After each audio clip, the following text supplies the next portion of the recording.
Que si juntamos neurociencia con psicología, tenemos pues a la neuropsicología, ¿no? Entonces, vamos a hablar acerca del fundamento biológico del comportamiento humano. Cuando hablamos de los factores de comportamiento humano, hablamos de dos factores biológicos y factores ambientales. El factor biológico determina el comportamiento, determina quiénes somos, y el aspecto ambiental influye. Pero ojo, el aspecto biológico solamente va a determinar si es que el ambiente le es favorable. Si el ambiente no es favorable, lo biológico tampoco determina, ¿ok? Pero lo que sí sabemos es que el ambiente influye, y el ambiente influye de manera positiva o de manera negativa, ¿no? O sea, uno nace con una predisposición biológica, pero esta predisposición va a depender del ambiente. El ambiente va a influenciar de manera positiva o de manera negativa. Entonces, cuando hablamos de factores biológicos, hablamos de la herencia y de la maduración, porque tanto la herencia como la maduración son factores biológicos. También podemos tomar en cuenta lo congénito, ¿no? ¿Qué cosa es la herencia? La herencia es la transmisión de rasgos físicos de padres a hijos, ¿no? Es decir, heredamos un código genético. La herencia es la transmisión del código genético. Heredamos un genotipo, que es la transmisión genética oculta, y heredamos un fenotipo, que es la transmisión genética visible, ¿ok? La herencia es un aspecto biológico muy importante porque nos predispone. El otro factor biológico es la maduración. ¿Qué cosa es la maduración? La maduración son cambios preprogramados. Son cambios biológicamente preprogramados por parte de la especie. ¿De qué especie somos nosotros? Somos de la especie Homo sapiens. Y como somos de la especie Homo sapiens, estos cambios se van a dar en todos los seres humanos de esta especie de la misma manera, a la misma edad, al mismo tiempo. ¿Ok? ¿Por qué? Porque las células están programadas de antemano para funcionar de esta manera. Esta programación biológica dada por la especie se llama maduración. Son cambios que aparecen en todos los seres humanos de forma natural, sin ningún tipo de entrenamiento. Y también lo mencionaba, pues, lo congénito, ¿no? Lo congénito son todas las situaciones, experiencias, eventos que ocurren dentro del embarazo. Estas experiencias, estas situaciones pueden potenciar o pueden limitar la formación del nuevo ser. ¿Ok? Entonces, la persona que nace con algún problema dentro del embarazo que no lo ha heredado es algo congénito, ¿no? Por ejemplo, problemas visuales o los síndromes, ¿no? El síndrome de Down, el síndrome de Edward, ¿no? Son fenómenos que se han dado dentro del embarazo y pertenece al aspecto congénito. Ahora, a nosotros, dentro de la psicología, nos interesa hablar acerca de la herencia y acerca de la maduración del sistema nervioso. Profe, ¿por qué? Porque es en el sistema nervioso donde se encuentra nuestra vida mental. Por eso es que estudiamos el sistema nervioso. ¿Y cuántos sistemas nerviosos hay? Pues dos. El sistema nervioso central y el sistema nervioso periférico. ¿Ok? ¿Dónde se encuentra la vida mental? Obviamente se encuentra en el sistema nervioso central. ¿Ok? El sistema nervioso periférico se encuentra en la periferia corpórea, fuera del central, pero conecta al central con las distintas partes del cuerpo, ¿no? Mediante dos vías, una vía aferente o sensitiva, que es la que lleva la información de los sentidos hacia el encéfalo, y una vía eferente, que es la que lleva la respuesta del encéfalo para distribuirlo a los músculos o glándulas, ¿no? Entonces, vamos a ver, el sistema nervioso central, ¿ok? El sistema nervioso central, chicos, está formado por el encéfalo y por la médula espinal. ¿Está bien? El encéfalo y la médula espinal forman el llamado sistema nervioso central, o también conocido como sistema nervioso de relación, ¿ya? Sistema nervioso central o sistema de relación. El encéfalo está formado por tres estructuras. Recordemos que el encéfalo son todas aquellas estructuras que están dentro de la cavidad craneal. Si yo te destapo el cráneo, lo que voy a encontrar es al encéfalo, formado por la parte más grande, más protuberante, más desarrollada, más voluminosa, el cerebro. El cerebro del hombre adulto normal pesa 1.350 gramos, de la mujer 1.250 gramos. ¿Ok? Tiene más o menos 80.000 millones de neuronas el cerebro humano del adulto, Y la otra estructura dentro del encéfalo es el cerebelo, ¿ok? Llamado también la zona silenciosa del encéfalo, responsable del equilibrio, del tono muscular, de la coordinación de movimientos, ahí el cerebelo. Su lesión va a producir un problema de coordinación, de torpeza motriz, llamada ataxia, ataxia cerebelosa, que cae, que tropieza. Y más abajo se encuentra el tronco cerebral, o también llamado tallo cerebral, o tronco encefálico. ¿Ok? La lesión del tronco encefálico nos puede producir la muerte o entrar a un estado de coma, porque ahí se encuentran las funciones vitales, como la respiración, el ritmo cardíaco, la respiración, y también se encuentra la conciencia, la vigilia, la atención, la conciencia, ahí en el tronco cerebral. Entonces, el sistema nervioso central está formado por el encéfalo y por la médula espinal. Ahora, el sistema nervioso periférico, que está fuera del central, está formado por el sistema nervioso somático o voluntario, que inerva, que controla todas aquellas partes del cuerpo que uno puede controlar a voluntad, los músculos de la cara, los músculos de la pierna, ¿no? ¿Ok? Que son parte del sistema nervioso somático voluntario. Y el otro sistema que es el involuntario, que uno pues no lo puede controlar, ¿no? El sistema nervioso autónomo o involuntario, pues controla los órganos internos como el corazón. A ver, detén tu corazón, detén la digestión, detén la reproducción, ¿no? No se puede, no, esto es autónomo, es involuntario. Ok, este sistema nervioso somático, perdón, autónomo o involuntario, se divide en dos, en sistema nervioso simpático y sistema nervioso parasimpático. El sistema nervioso simpático excita, activa al organismo. Profesor, ¿cómo excita? Lo prepara para la lucha, para el ataque, para la huida, es decir, aumenta la presión arterial, la fuerza, la energía, la resistencia, te prepara para el ataque, para la pelea o para escapar, para la huida. Hay un problema, hay un, no sé, un incendio, una catástrofe, sales corriendo, ¿no? Ahí se activa el sistema nervioso simpático. ¿Ok? Ahora, el parasimpático va a restablecer, va a calmar, va a inhibir al sistema nervioso simpático. Si el simpático, por ejemplo, chicos, hace latir más fuerte tu corazón, el parasimpático lo va a tranquilizar, lo va a regular. Si el simpático aumenta la respiración, la hiperventilación, ¿ok? El parasimpático lo va a restablecer, lo va a calmar, es decir, vuelve al organismo a la homeostasis, a su equilibrio. Eso hace el parasimpático. El simpático estimula y el parasimpático inhibe. Y también podemos hablar del sistema nervioso glandular, ¿no? Y que tiene dos, son las glándulas, ¿no? Hay dos tipos de glándulas. Bueno, hay más, pero básicamente voy a hablar de dos. De las glándulas de secreción externa, o sea, las glándulas exocrinas, que son glándulas que secretan sustancia hacia el exterior, hacia afuera del organismo, como el sudor, glándulas sudoríparas, salivales, sebáceas, ¿no? Esas son pertenecen a las glándulas exocrinas. Y las glándulas endocrinas, que son las que segregan sustancias directamente al torrente sanguíneo, esas son las glándulas hormonales, ¿no?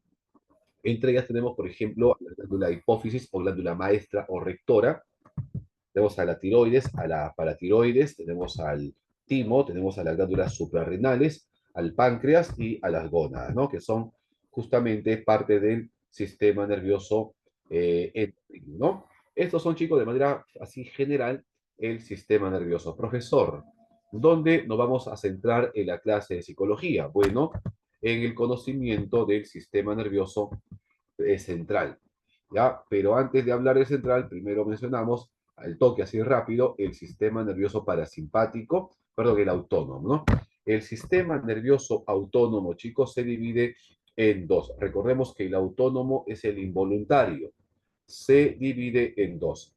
El sistema nervioso simpático, que es el que acelera, el que activa el organismo, lo prepara para la lucha, para el ataque, para la huida, y el sistema nervioso parasimpático, que restablece, que calma, que inhibe al sistema nervioso, ¿ya?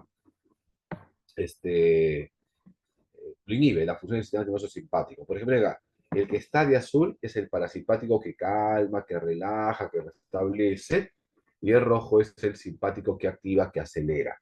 Pero si ustedes son bien observadores, ustedes observan detalladamente, en la parte gastrointestinal, es decir, en la saliva, en el estómago, ¿ya? En los intestinos, si ustedes observan bien esas estructuras, saliva, estómago, intestinos, se invierte. Observen, observen, ¿qué pasa con las glándulas salivales en el simpático? Se inhibe, se seca la boca.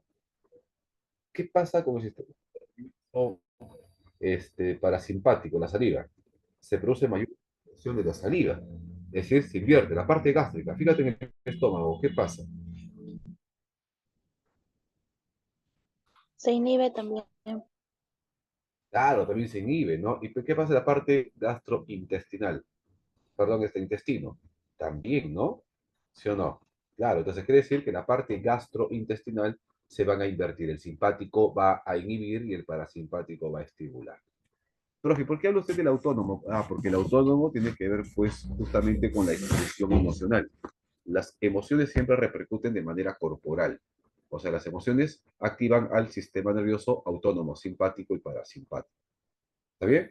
Por ejemplo, en la alegría se activa el simpático y en el miedo, en la tristeza se activa el parasimpático.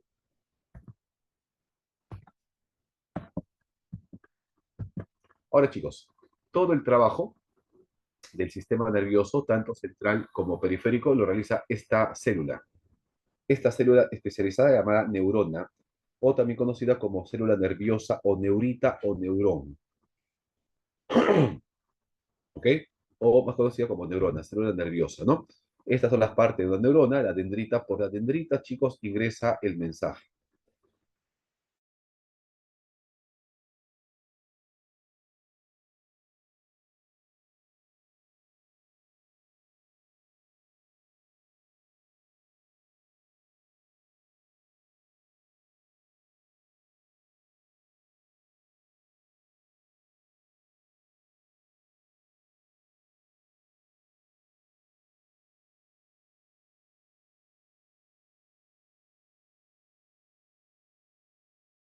No tiene La neurona no tiene vaina de mielina, el impulso nervioso viaja lentamente. Por ejemplo, te cuento un chiste hoy día y recién te ríes mañana, ¿no? Porque toda la información viaja de manera muy lenta. Entonces, ¿cuál es la función de la vaina de mielina? Aumentar la velocidad de conducción del impulso nervioso. Entonces, el impulso nervioso llega al final de la neurona, a este teledendrón, ¿ok? O telodendrón o axón terminal, y acá va a segregar una sustancia a la otra neurona llamada neurotransmisor, y a esta comunicación de neurona a neurona se le conoce como sinapsis, ¿ya? Hay básicamente tres tipos de neuronas: las sensitivas, las que están conectadas a un sentido y llevan información de los sentidos, de los ojos, del oído, de la piel hasta el cerebro; las neuronas motoras, que conectan con un músculo, con el encéfalo, ¿ok? Y las neuronas asociativas que llevan información, o perdón, que conectan a una neurona sensitiva con una neurona motora, ¿no? ¿Ok? Ahora, la comunicación de neurona a neurona se le conoce como sinapsis, o también llamado puente. Sinapsis o puente, ¿ya? Ahí está, esta es la sinapsis o puente, es la comunicación interneuronal de neurona a neurona. Esta neurona acá, esta neurona, ¿no? Le transmite a la otra neurona una sustancia química llamada neurotransmisor. Hay dos tipos de sinapsis, químicas y eléctricas. Esto que estamos viendo acá es una sinapsis química por medio de neurotransmisores, ¿ya? ¿Qué son los neurotransmisores? Los neurotransmisores son sustancias químicas que influyen en el estado de ánimo, en la memoria, los movimientos, etc. Aquí ustedes pueden ver de manera más clara, más detallada, una sinapsis. Mira, cómo esta neurona presináptica, ¿ya? Esta neurona presináptica, esta es la última parte de la neurona. La parte más lejana de la neurona es esto de acá. O sea, esta ramificación última de la dendrita, al final, ¿no? Perdón, del teledendrón, la última parte final, este es acá, ¿ya?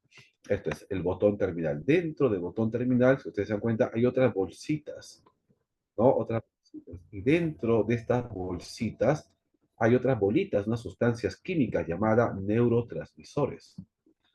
Estos neurotransmisores van a ser secretados al espacio sináptico. ¿Ven ustedes esta separación entre una neurona y la otra neurona, ese es el espacio sináptico. ¿Ok? A la otra neurona está la neurona postsináptica. Esta neurona postsináptica es la que va a recibir el mensaje al neurotransmisor. La va a recibir por las dendritas, la va a procesar y la va a enviar a la otra neurona. A esta comunicación interneuronal de neurona a neurona mediante neurotransmisores se llama sinapsis o puente. Lo que nos interesa es la sinapsis química a través de neurotransmisores. ¿Y cuáles son los principales neurotransmisores, profe? Bueno, ahí tenemos a la dopamina, que es la droga del placer. ¿Ya? La droga del placer. Cuando tú haces algo que te gusta, que es atractivo, te genera gusto, ¿no? Placer, como comer chocolate, como reír, como bailar, almorzar, ver una película, tu cerebro está segregando dopamina, ¿ya? Dopamina. Pero cuando se altera, porque el cerebro comienza a producir dopamina, pero en exceso, demasiada cantidad de dopamina, bueno, va a aparecer, se va a producir una enfermedad llamada la esquizofrenia, ¿no? La esquizofrenia se debe al exceso de dopamina, ¿ok? Demasiada dopamina va a producir la esquizofrenia y la disminución de la dopamina, sobre todo en los ganglios basales, va a producir, ¿no? La enfermedad del Parkinson, el parkinsonismo. Parkinsonismo. Entonces ahí vemos un neurotransmisor que es la dopamina. Otro neurotransmisor muy importante es la serotonina, es la droga del estado de ánimo, droga del estado de ánimo, tiene que ver con la felicidad, regula el estado de ánimo, la alegría, por ejemplo, ¿no? ¿Ah? Por ejemplo, está la serotonina. ¿Qué produce la serotonina? Nos produce felicidad, alegría, entusiasmo, ganas de vivir. Ahí está, ¿no? Droga del estado de ánimo produce liderazgo. El aumento está asociado con el liderazgo y la disminución se asocia con la depresión. ¿Ok? Entonces vemos ahí dos neurotransmisores muy importantes, la dopamina y la serotonina. Generalmente están juntos estos neurotransmisores. Si aumenta la dopamina, también aumenta la serotonina. Si disminuye la serotonina, también disminuye la dopamina. Es decir, están como relacionados. Y el otro neurotransmisor muy importante, la acetilcolina, que tiene que ver con los movimientos musculares, tiene que ver con la rapidez mental y también con la memoria, ¿no? Razón por la cual cuando la acetilcolina aumenta en demasía, hay rigidez muscular, y cuando disminuye la acetilcolina, se presenta la enfermedad neurodegenerativa del Alzheimer, ¿no? Del Alzheimer. O sea, el Alzheimer se debe a no es que lo produzca, sino que cuando hay Alzheimer, el neurotransmisor de la dopamina va a disminuir. ¿Ya? No es que la disminución de la dopamina, no es así, no es que la disminución de la dopamina produzca Alzheimer, ¿no? En realidad, no se sabe exactamente qué es lo que produce el Alzheimer, pero cuando se produce el Alzheimer hay una disminución de la acetilcolina. Y por lo tanto los movimientos musculares, porque la acetilcolina tiene que ver con los movimientos musculares, la memoria, la rapidez mental comienza a fallar. Todo se hace más lento, ¿no? Esa es la enfermedad neurodegenerativa del Alzheimer. ¿Ah? Bien, chicos, por favor, hasta ahí yo estoy hablando solito. ¿Alguna pregunta, alguna duda, alguna consulta, algún comentario, por favor, chicos, hacer para clase más participativa? A ver, por favor, con confianza. ¿Alguna duda? Profe- Hola. profesor, buenas noches. Una pregunta. ¿Me puede explicar un poco sobre el sistema reticular? El SARA. Ya, vamos a tocar el SARA. La formación reticular. Esto más por acá. Bueno, hay otros neurotransmisores que hemos hablado. Ya, vamos a ver un ratito.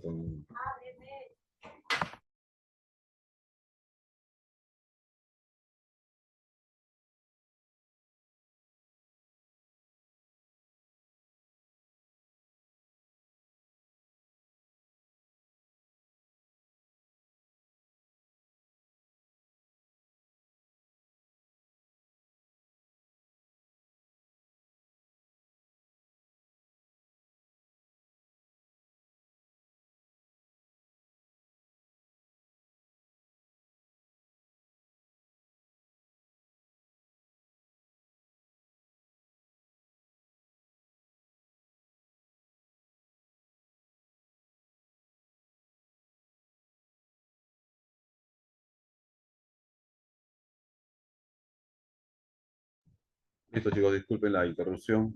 Había un pericotito por ahí que estaba molestando, pero ya. Disculpen. Ya. Muy bien. Bueno, estamos buscando la aprobación reticular, ¿no? Ya, no se preocupe. Eso pertenece a la parte subcortical, a la parte interna del cerebro. No, pertenece al tallo cerebral, la parte posterior, a la parte posterior.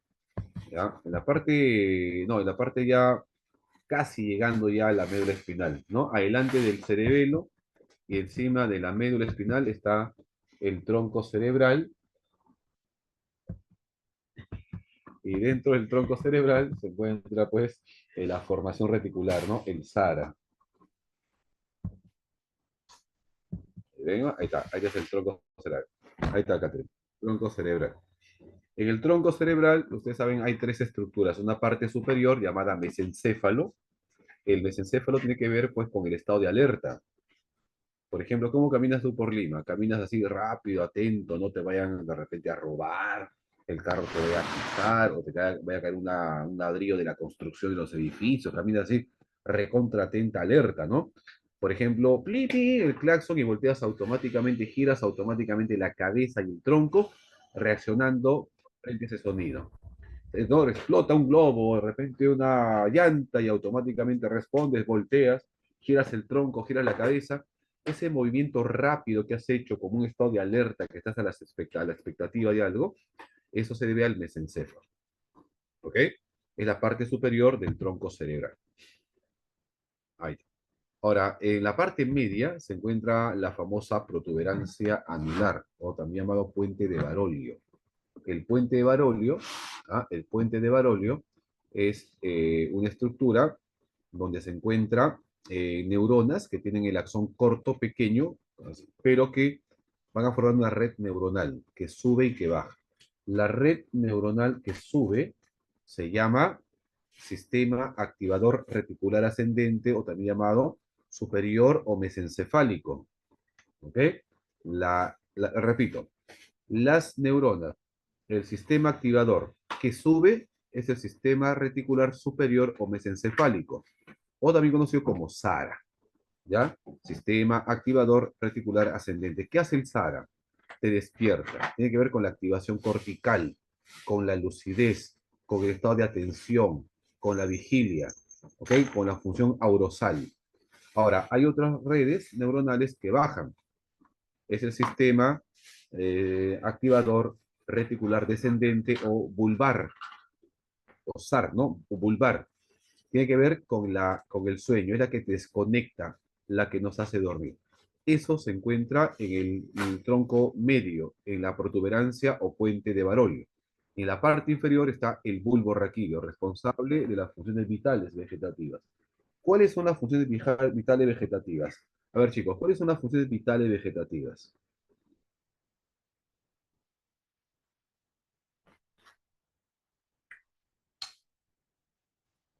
¿Cuáles son las funciones vitales vegetativas?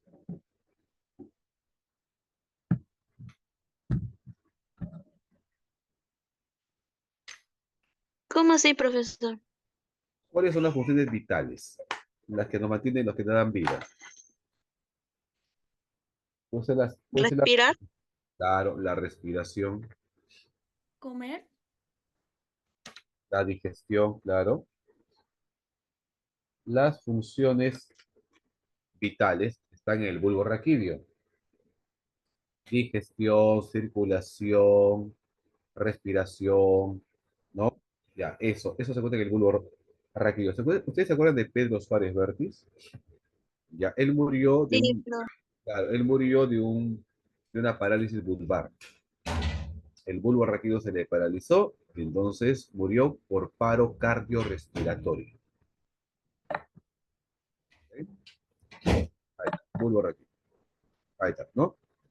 Chicos, entonces estas son las funciones del tronco cerebral. ¿Qué sucede cuando se lesiona el bulbo? Muerte por paro cardiorrespiratorio. ¿Qué sucede cuando se lesiona la protuberancia? El SARA, entramos en un estado de coma. Igual sucede con el mesencéfalo, ¿ya? Muy bien. Entonces, mesencéfalo, estado de alerta, el SARA, la vigilia, el SAR, el sueño. ¿Ok? Sara, estado de coma, estado comatoso. ¿Vale? ¿Seguimos o hay otro tema otra preguntita por ahí? Gracias, profesor.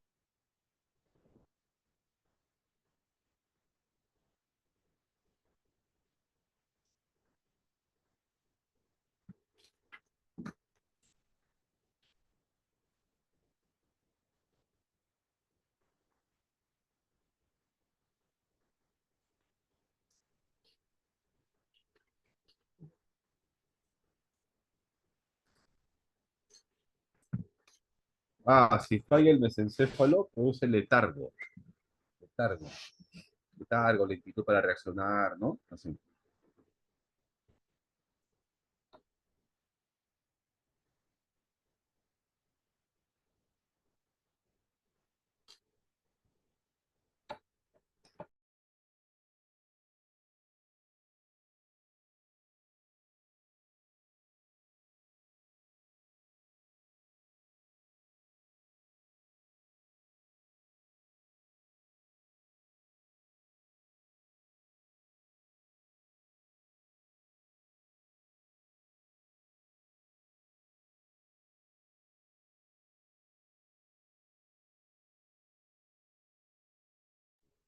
Ah, ¿qué parte del cerebro se guarda los recuerdos? Miren, la memoria no tiene una parte exclusiva definida, no es como, por ejemplo, el lenguaje que está a nivel del hemisferio izquierdo, frontal, ¿no? La memoria, chicos, está distribuida en varias estructuras. Por ejemplo, uno de ellos muy importante es el hipocampo.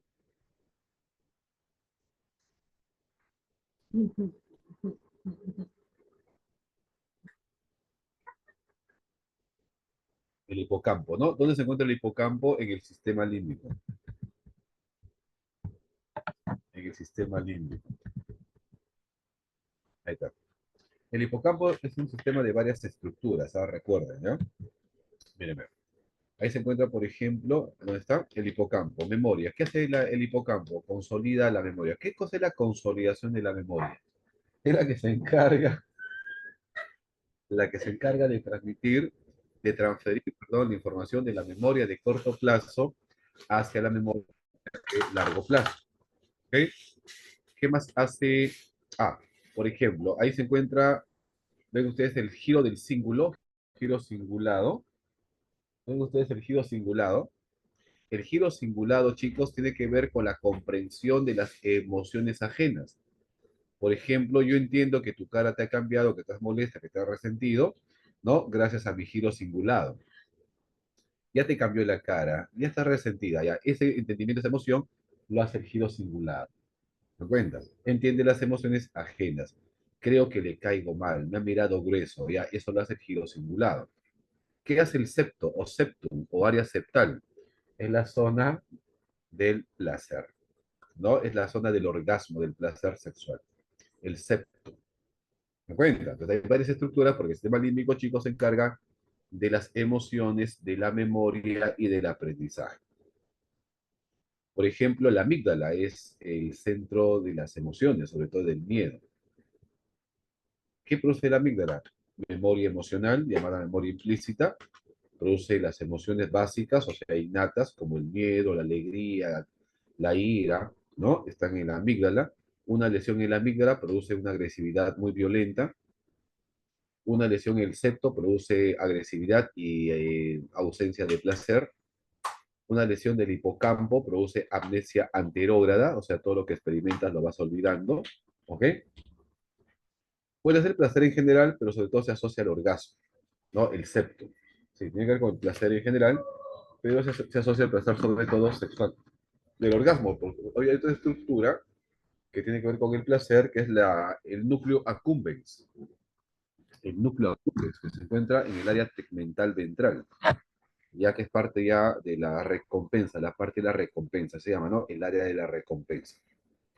Sí, sobre todo el septum tiene que ver con el placer sexual, ¿ya? El giro cingulado, la comprensión de las emociones ajenas. El fornix también ayuda en la memoria emocional. Y está el hipotálamo, una estructura muy importante que tiene que ver con la homeostasis. ¿Qué cosa es la homeostasis, chicos? Regular nuestra temperatura. Claro, es la autorregulación del organismo. Por ejemplo, el hipotálamo ha detectado que tu nivel de glucosa en sangre ha disminuido. ¿Qué hace el hipotálamo? Te segrega, te genera la sensación de hambre. ¿Para qué? Para que vayas a buscar alimento y reponer esa glucosa perdida. ¿Cuántos tipos de hambres hay?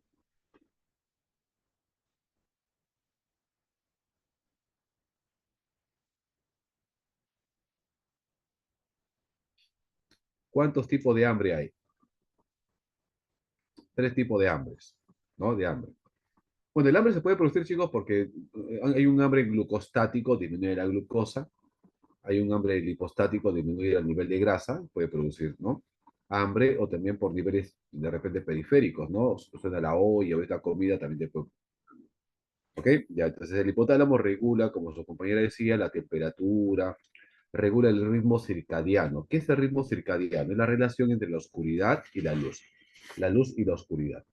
Por ejemplo, el hipotálamo ha detectado que afuera está oscuro, entonces dice, y es hora de dormir. Entonces comienza a mandar mensajes a varias estructuras, entre ellas al Sahara, a la glándula, a la epífisis o la glándula pineal, para que produzca melatonina y nos induzca al sueño. Ahora, detecta el hipotálamo que está de día. Entonces manda mensajes a varias estructuras, como por ejemplo las glándulas suprarrenales, para que comiences a segregar adrenalina, no, y te despiertes. Así funciona. ¿Ya? Entonces, ven ustedes, este es el sistema límbico y es lo que me preguntabas, la memoria. La memoria está distribuida en varias zonas. Por ejemplo, el hipocampo es la parte de la memoria explícita, ¿no? La que se encarga de retener la información y mandarla a la memoria de largo plazo. También tiene que ver con la memoria espacial del hipocampo. La amígdala tiene que ver con la memoria emocional. Entonces, el lóbulo temporal también con la memoria. El cerebelo con la memoria procedimental, al igual también que los ganglios basales con la memoria procedimental. ¿Qué cosa es la memoria procedimental? La memoria muscular, la memoria corporal, la memoria de los movimientos, de los hábitos. ¿Ok? Muy bien, chicos. ¿Qué más? Más preguntas. ¿Qué parte desean que les explique? Porque si yo me pongo a explicar así parte por parte, en realidad tiene razón, no voy a terminar porque el tema es bien amplio y solamente tenemos una hora. Ah, sí, ¿qué pasa si sufrimos un daño en el cerebelo? Bueno, se va a presentar un problema, una condición llamada ataxia, ataxia cerebelosa, más conocida como torpeza motora, torpeza motora. Caes, tropiezas, botas cosas, ¿no? No equilibras bien los movimientos, no coordinas, eres acompasado. Eso se llama ataxia cerebelosa. ¿Sí? Eso se debe a una lesión del cerebelo, ¿no? Importante para la coordinación de movimientos, el tono muscular, el equilibrio. Ese es muy importante el cerebelo para los movimientos, también para la espacialidad, es decir, para el cálculo espacial, la distancia, ¿no? También lo hace el cerebelo. Muy bien. Chicos, demás, por favor, seguimos, ¿son? Profesor, Dígame. una pregunta. ¿Cuál es la diferencia entre bastoncillos y los conos? Ah, en la retina, conos y bastones. Sí, Los conos y es que bastones, había una pregunta, ¿ya? Sí, dime, sí, dime. es que tuve una pregunta acerca sobre eso, sobre un receptor que actúa con mucha efectividad en presencia de ¿Presencia de? ¿En presencia de qué? en presencia de mucha luz. Allá. Los conos son responsables de la visión diurna y de los colores. Sabemos colores por los conos.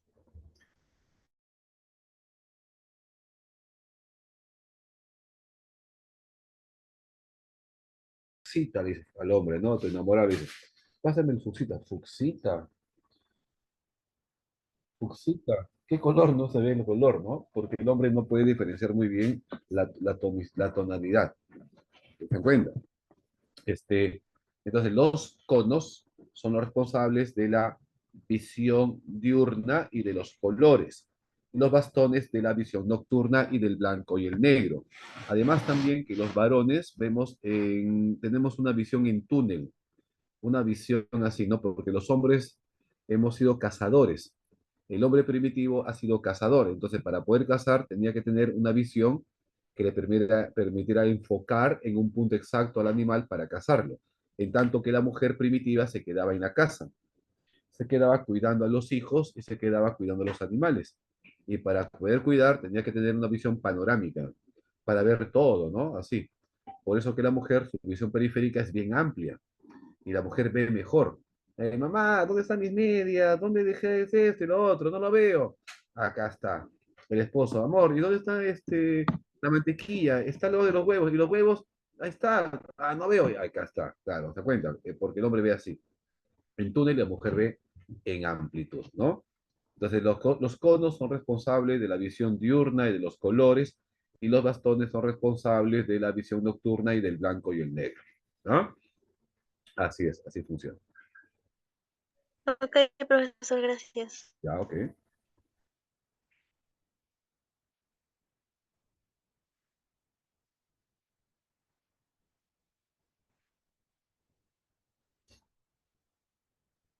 Profesor, ¿y cuál es la estructura que nos permite tomar decisiones? Pues es el área prefrontal. El área prefrontal. El área prefrontal es la zona más desarrollada que tenemos del cerebro. ¿Ven ustedes ahí? Prefrontal. ¿Ven acá?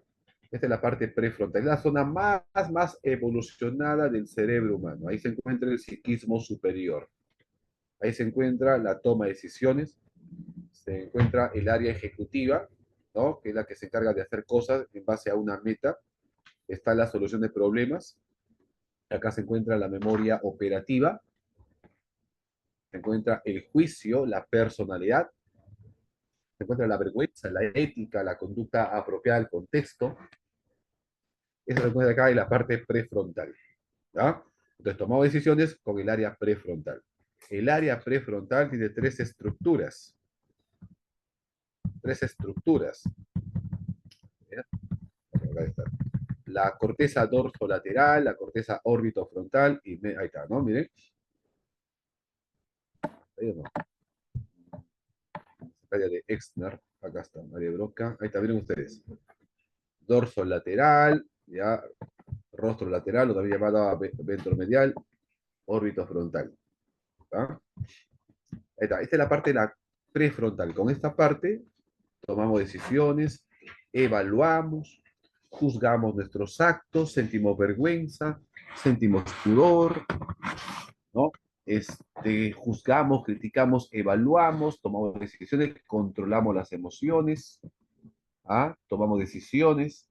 Esa es la parte más evolucionada que tiene el cerebro humano, el área prefrontal. Y con eso, Chicho, con eso tomamos decisiones.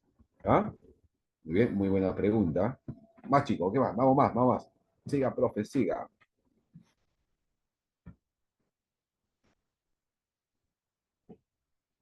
Vamos, mis queridos amiguitos, más preguntas. O sigo yo explicando acá.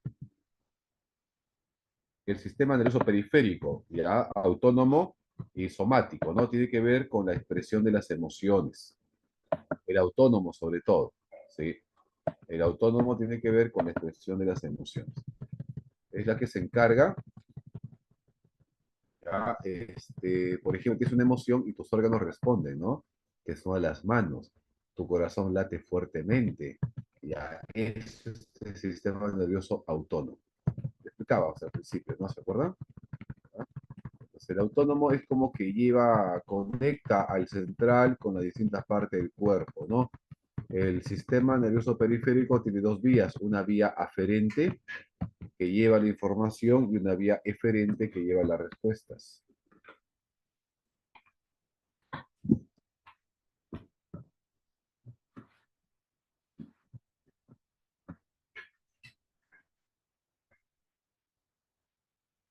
¿Sí?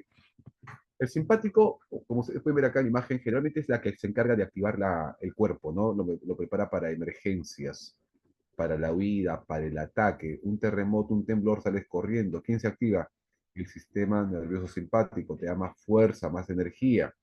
También aparece el cortisol, que es la hormona del estrés, la que nos permite reaccionar de manera rápida.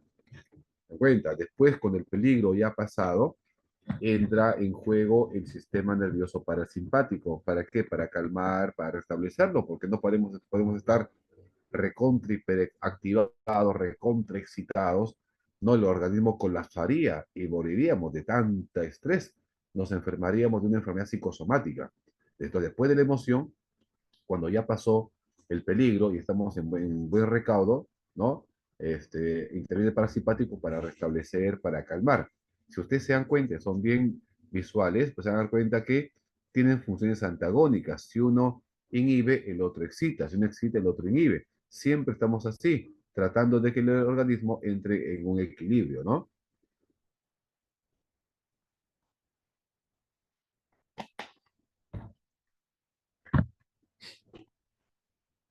Muy bien. Chicos, más preguntas, por favor. Sigo.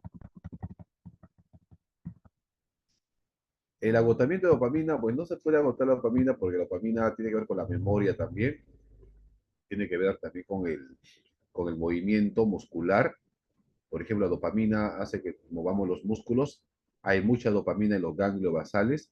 Los ganglios basales son estructuras que tienen que ver con los movimientos voluntarios. La memoria procedimental está en los ganglios basales. Eso se debe también a la dopamina. Cuando disminuye la dopamina en los ganglios basales se presenta el Parkinson. Movimientos descontrolados que la persona no puede iniciar ni terminar los movimientos. No puede controlar movimientos. También la dopamina tiene que ver con las emociones, como el placer, como el sentirte alegre, las expectativas, la motivación, ¿no? ¿Qué pasa si se disminuye la dopamina? Pues experimentamos una serie de cosas muy fuertes, ¿no? Como Parkinson, movimientos involuntarios de las manos, de los pies, emociones, por ejemplo, de tristeza, apatía, ¿no? Desgano, ese tipo de cosas, ¿no? Ansiedad, eso se ve a dopamina cuando disminuye, ¿no? ¿Te cuenta? Muy importante la dopamina. Ahora, las neuronas, que son las que hacen todo el trabajo, están protegidas por otras células. Esas células que protegen a las neuronas son las glías, las células gliales o las neuroglias. Son las llamadas células de sostén. Protegen y nutren a las neuronas. ¿Mm? Sí, muy importante, ¿no? Protegen y nutren a las neuronas. Por ejemplo, ahí tenemos a las oligodendroglias. Las oligodendroglias son las que producen mielina. ¿Y qué es la mielina? Es la sustancia grasosa que envuelve el axón. ¿Y cuál es el axón? Es la parte larga de la neurona. ¿Para qué sirve las dendritas? Perdón, la mielina, para que la información y el impulso nervioso aumente su velocidad. Reaccionemos de manera más rápida. Eso permite la mielina, que la información viaje más rápidamente. ¿Qué parte del cerebro es el que se deteriora más en el transcurso de la vida? El que se deteriora más en el transcurso de la vida, eso va a depender mucho de la plasticidad cerebral. Hoy en día se sabe que el cerebro humano es muy plástico.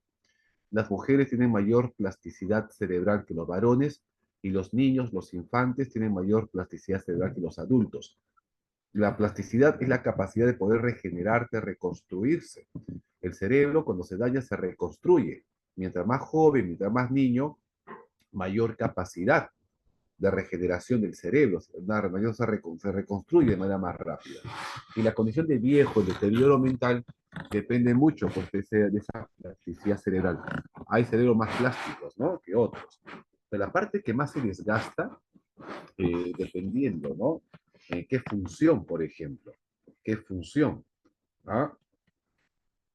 Cuando se altera, se mueren las neuronas de la corteza cerebral, falla el pensamiento, falla la lógica, el lenguaje. Cuando mueren las neuronas de la parte interna del cerebro, sistema límbico, también falla la memoria, fallan las emociones, ¿ah? Comienzan a fallar también los movimientos. Entonces, depende, o sea, no hay algo que se sepa qué es lo que exactamente falla en todos, ¿no? Y cada persona va a fallar diferente porque esto va a depender de la plasticidad cerebral que tenga cada cerebro, ¿no? ¿Te das cuenta? Entonces, no se podría decir. Eh, pero sabemos, por ejemplo, que el cerebro de la mujer es más conectado que la del varón. El cerebro de la mujer es un cerebro más complejo, mejor interconectado. Entonces, cuando la mujer, pues, es más rápida, la mujer es más rápida que el varón, ¿no? Detecta el toque, la mentira, toma decisiones más rápidos, es tridimensional, hace varias cosas al mismo tiempo, es multitasking, multitareas, con un cerebro, pues, ¿no? Más conectado. Pero también debido a ese cerebro más conectado que tiene la mujer, cuando el cerebro se enferma, desarrolla una enfermedad neurodegenerativa, el problema que va a tener también es grave, se va a fallar todo el cerebro también.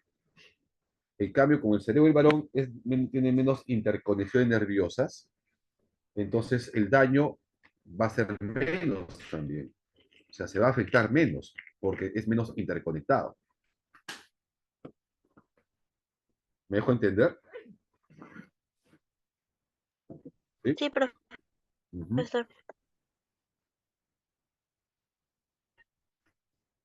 No, es lo mismo. La plasticidad es lo mismo que la neuroplasticidad. Es lo mismo. O también llamada equipotencialidad. Es lo mismo. Neuroplasticidad o plasticidad o equipotencialidad es lo mismo. Es la capacidad del cerebro de regenerarse, de reconstruirse, ¿no? Cuando ha sufrido una lesión, un daño, ¿no? Producto de un traumatismo, de una enfermedad, de un virus, ¿no? Que ha ingresado al sistema nervioso, entonces el cerebro se lesiona, se deforma, se maltrata, entonces esta se tiende a reconstruir, a regenerar. Eso se llama plasticidad cerebral.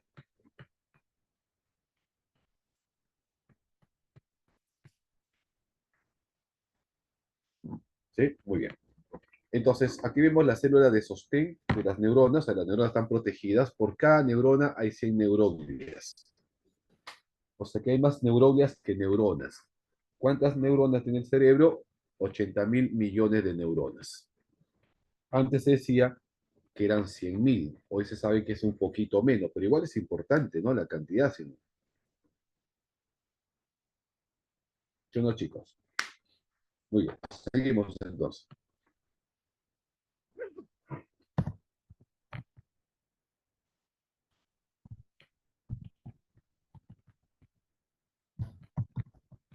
Hablábamos de dopamina. Ahí está la corteza, ¿no? ¿Cuántos hemisferios tenemos, chicos? ¿Cuántos hemisferios tenemos? Dos. Dos hemisferios, ¿no? Izquierdo, derecho. ¿Cuántos lóbulos tenemos? ¿Cuántos lóbulos? Cuatro. Cuatro lóbulos. ¿Cuántos tipos de áreas? ¿Cuántos tipos? ¿Cuántas clases de áreas cerebrales? Tres. Sensoriales, Tres. sensoriales, motoras, asociativas. ¿Ya? Vamos rápido a verlo acá. Hemisferio cerebral. La parte izquierda del cerebro tiene que ver con la lógica, con la razón, con las matemáticas, con la objetividad. Es el cerebro oculto. Es el cerebro de la cultura general, de los conocimientos. La parte derecha es la parte creativa, la parte artística. Tiene que ver con la imaginación, con la creatividad, con el ingenio. Así, están separados por la cisura longitudinal o la cisura interhemisférica, o también llamada por la cisura sagital. Están divididas en dos hemisferios, pero están conectadas, están unidas en el interior por el cuerpo calloso.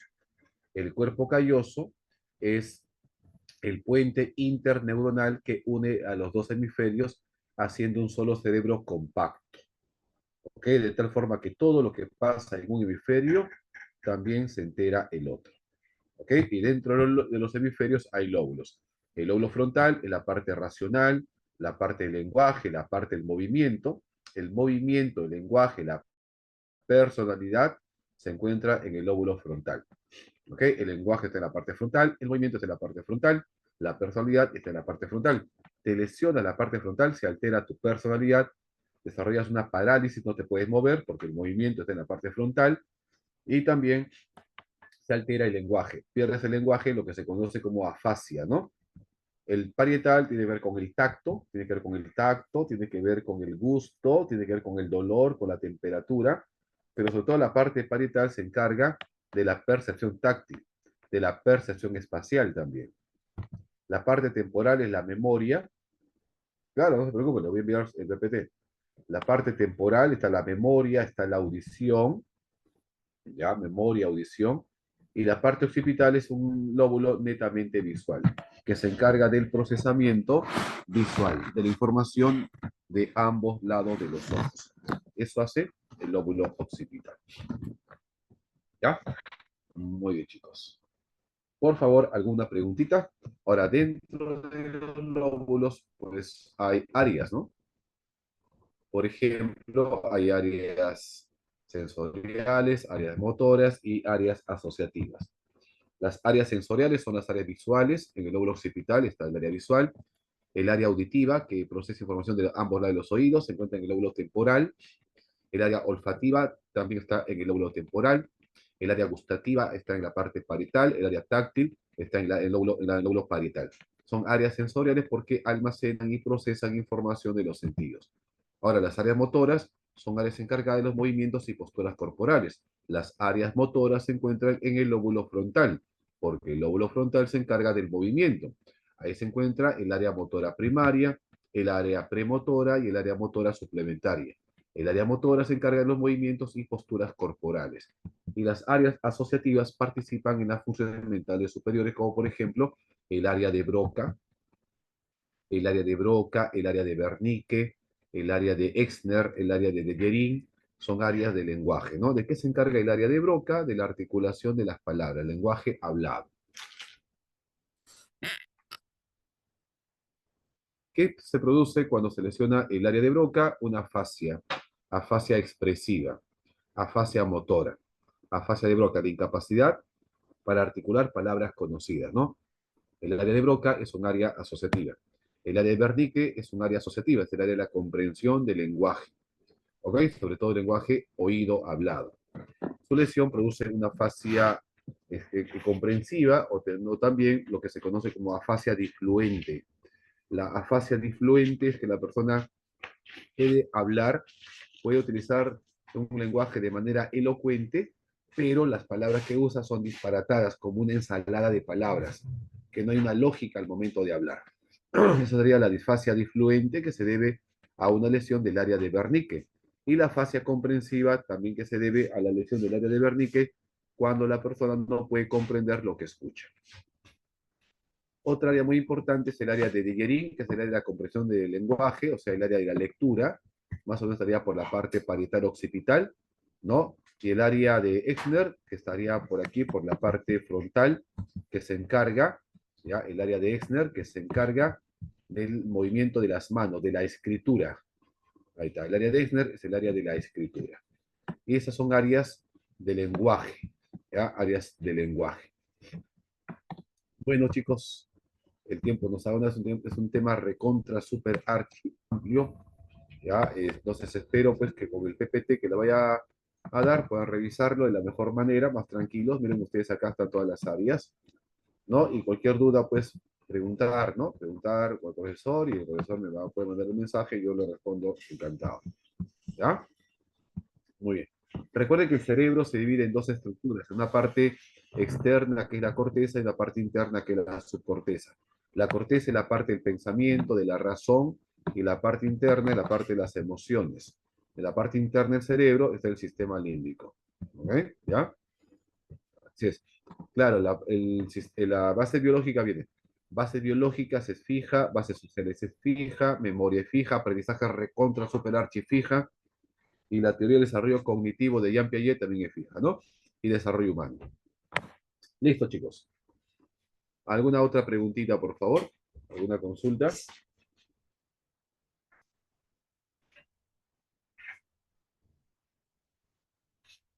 Ya, listo. ¿Habrá clases Bien. sobre el tema, profesor? ¿Cómo? ¿Tendremos clases sobre esos temas? Claro, sí, sí. De hecho, sí, por supuesto. Ok, gracias. Listo. Nos quedamos. Voy a enviar el PPT al profesor para que les envíe entonces. ¿Listo? ¿Ya? Cuídense bastante. Nos vemos la próxima semanita. Gracias, Arrivederci. profesor. Bye bye. Chao, chao.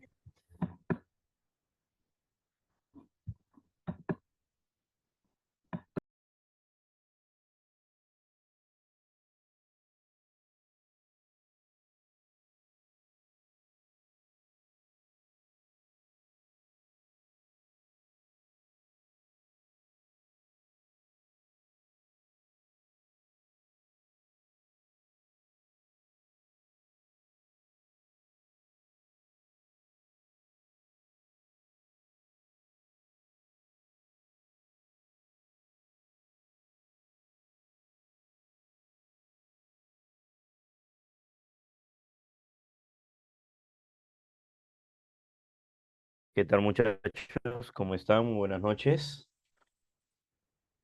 Buenas Buenas noches, noches. profesor.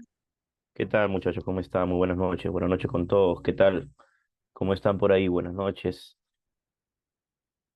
A ver, vamos a avanzar nuestro temito hoy día, ya que estás haciendo un sacrificio para estas evaluaciones. Hoy día toca un tema muy hermoso, ¿no? Un tema bien bonito. No sé si lo habrás revisado el material que de repente les han enviado. ¿Lo has visto? Sí, tema bien bonito. El título dice configuración electrónica.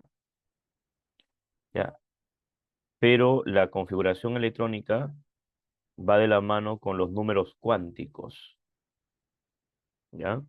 La configuración electrónica va de la mano con los números cuánticos. Entonces, el día de hoy les toca trabajar a ustedes tanto números cuánticos como configuración electrónica y también les toca trabajar lo que es sí o sí eh, la famosa regla del serrucho, ¿no? No sé si lo habrán escuchado algunos de ustedes en algún momento, ¿no? La famosa regla del serrucho, ¿no? La regla de Sarrus, ¿sí o no? Claro, ¿quién no escuchó la regla de serrucho, no? Y dentro de ella, la regla de serrucho tiene una mnemotecnia del sí, sí, sopa, sopa, se da pensión, se da pensión. Ahí está Richard, también si se acuerda, ¿no? Por no decirle ciclero, pero ahí está, ¿no? Claro, sí, Pacheco también, claro que sí, ¿no? Entonces, tenemos acá un tema muy bonito para poder dar inicio a la clase el día de hoy.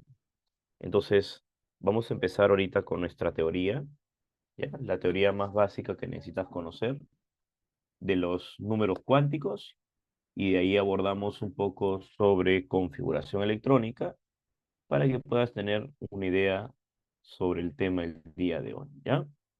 Entonces, vamos a empezar. Un ratito vamos a hacer la compartición de la pantalla.